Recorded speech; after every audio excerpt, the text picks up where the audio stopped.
it's Leo, and today we're gonna talk about episode 10 from Fairy Ranmaru. What an episode! The ending of this episode. Girl, what's happening? The queen, girl, what are you doing? I don't even know, but this episode was a Takara episode. It was very interesting. We had a lot going on for Takara as a character. Very nice. And right at the start, we see a conversation between Takara and the queen. That conversation is very important for a couple of reasons. The first one is that the queen knows that Takara is breaking the rules that she made. She doesn't really care as long as he delivers, as in gets attachment. But there's another thing that he has to do, which is be on the lookout for Ranmaru to see if Ranmaru is going to betray the queen or not. Because Ranmaru's partner in the past betrayed the queen, so now she's on the lookout for him. And so the queen, since the start, she's been very shady.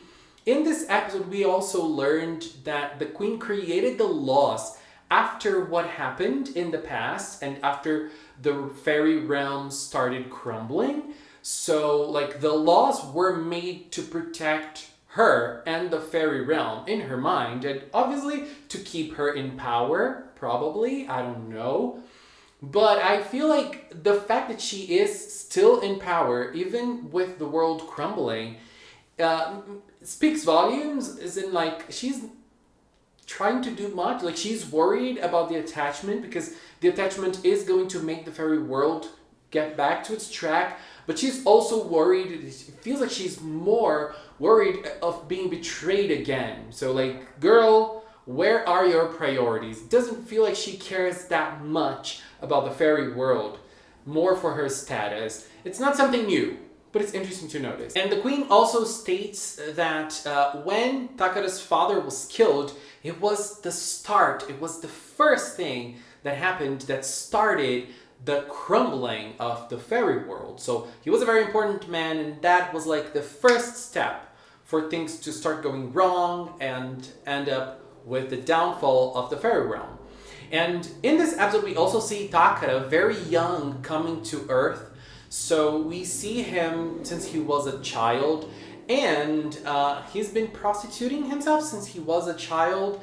It is a very tragic story, and I really liked the way they handled it in this episode because it seems that the queen left him, or his mom left. We don't really know, but he was left here on Earth in the human world with a fairy from the Metalam clan who was not a fairy anymore. He was demoted because he probably broke the laws.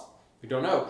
And he stayed with that fairy, and that fairy is a lawyer who isn't very honest, and he has lots of women around him, and he probably taught Takara the ways of the human world, and that's how Takara started making his own life and probably his own money by, doing that. And it was very tragic seeing that. And it was also very tragic because you could see he was tired, he was suffering, he wasn't enjoying it, but he was doing it because he wanted to make the Metalam clan rise again because it fell after his father was killed.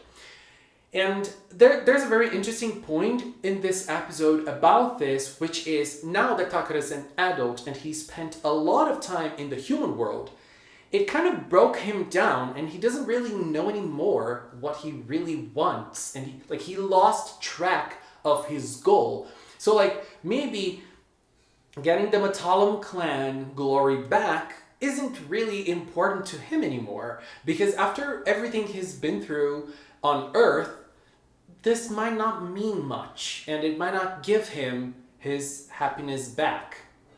So it's a very tragic destiny for a character, and I like that Fairy Ranmaru is going that way with Takara, especially with Takara, which is the one that's the most placid one. It's like the one that doesn't suffer at all, and we can see now that there's a reason for him to be like that. He suffered a lot, and he's been suffering for a long period of time. While the other fairies, they all seem to have like some tragic events happening in their lives, and they carry that trauma, except for Juka. And Ranmaru doesn't remember, so I don't think it counts. But Uru and Homura, they have their traumas, and they're dealing with that. But Takara's been dealing with his trauma for a long time, and Uru and Homura, it seems like it's more of a recent trauma. And it's very lovely seeing Homura and Uru. Oh my god, it was so adorable. I loved that. It was a very little scene, but Homura blushing and Uru was like super serious. Girl, I'm living for those two. So we also have the victim of the week. This time around, it's a stripper. She has a very young baby and she has to work and take care of the baby. She also gives all her money to her boyfriend and she wants to make a family with him, but he takes all the money and goes gambling. So it's a very simple story, and like the other episodes, not really much nuance here, but I liked that the narrative didn't judge the woman for being a stripper. That was very nice. And this adult world has a lot to do with Takara and what he does for a living, and we can see that he does this for a living in this episode. I mean, we've seen this since the start, but now it's like a confirmation that he's not just sleeping with women for his own pleasure. He does this as a job, and he doesn't kiss. We've already seen this before as well, and now we see it again that he doesn't really want to get involved emotionally, so there is no kissing in his jobs. So when there's the problem of the week and the victim gets all sad and everything, Takara transforms and he starts fighting. He has a very hard time in the fight because his mom appears. I mean, the illusion of his mom appears. That scene was bold, very bold, because it's very sexual and it is a very traumatic experience for us to experience that. But I also feel it has a lot to do with Takara's trauma and the way they showed it, and like his feelings get mixed up with the sexual way that he has been forced to live his life. So the feelings he has for his mom and the way he misses her are mixed with all the sexuality that he had to evolve during his life. So that becomes one thing only, and that's like incest and like desire for his mom. We know it's not really like that, and he can break away from that. But for a moment, for a slight moment, there was this idea there, and that the villain tried to implant in him.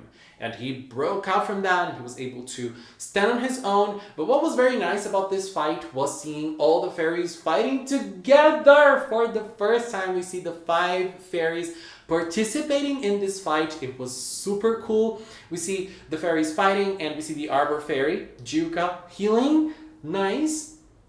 And we see them fighting together for the first time. It was very cool. And, well, the fight itself, okay.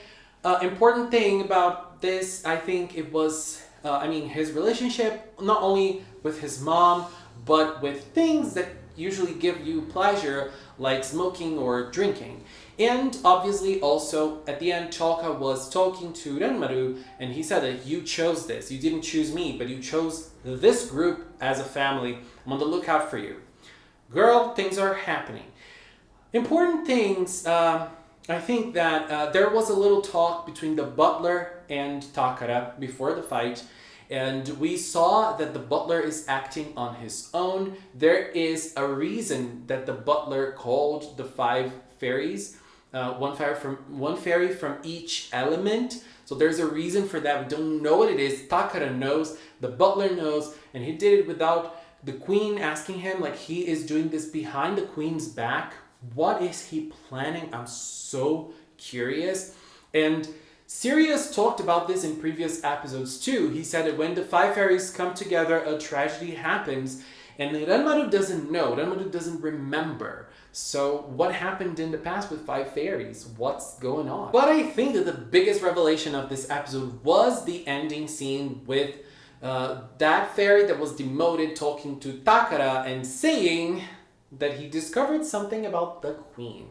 He discovered a past from the queen here on Earth, living as a human, and we had an idol unit composed by Chalka and Betelgeuse, and we see them on stage kissing. And we see their promoter, the person who's behind them, and she has pink hair. It's a woman and she has pink hair. It's probably the queen in the human realm. Her human version, she has a name, I don't remember. So, the queen was here on Earth with the two fairies, probably from the Light Clan, and something happened between them that Chalka ended up betraying both, and maybe not both, but maybe the queen, and something ensued. Important thing here, it's the queen's choice who they're going to marry. Probably the queen didn't like their relationship. I don't know, because they were basically kissing on stage, or she was forcing them to have a relationship. I don't know. And Chalka was not liking something that the queen did, and he probably betrayed her. And now she's angry, and this was something that caused the ruining of the fairy world. Why? God, so many questions, but now there is a glimpse of what the queen did, and we're coming to an end. This is gonna have 12 episodes, right? And so there are only 2 more episodes left. I'm so curious and I'm so scared of what's to come. Oh, and by the way, what did you guys think of the ending of the victim of the week? I mean, she was gonna go to a circus, and she was gonna work in a circus, probably because she's very talented and she works very hard. And at the end, her ex-boyfriend, because he left her, got the money and he came back to her. I was like, girl, leave this trash behind. And she was scared. She didn't know what to do. She was going to go to New York, and he was like, I'm going to pay for everything for you. I didn't want her to stay with him, but at the same time, he said that he wanted to have a family with her and he wanted to stay with her. I'm so confused. I don't know how to feel. But ultimately, she should leave that piece of trash behind. Girl, wake up. Anyways, this was my view on episode 10 from Fairy Ranmaru. We're getting into the end of this great show. I'm really liking it. So, what are your opinions? Please leave a comment. Let's keep talking in the comment box below. And I want to take this time to thank the members of the Magical Cinema channel. If you are a member, I really, really appreciate your support. I really appreciate you believe in Magical Cinema. Thank you so much. If you've watched up to now, thank you so much as well. Thank you so much for watching. Until next time. Bye-bye.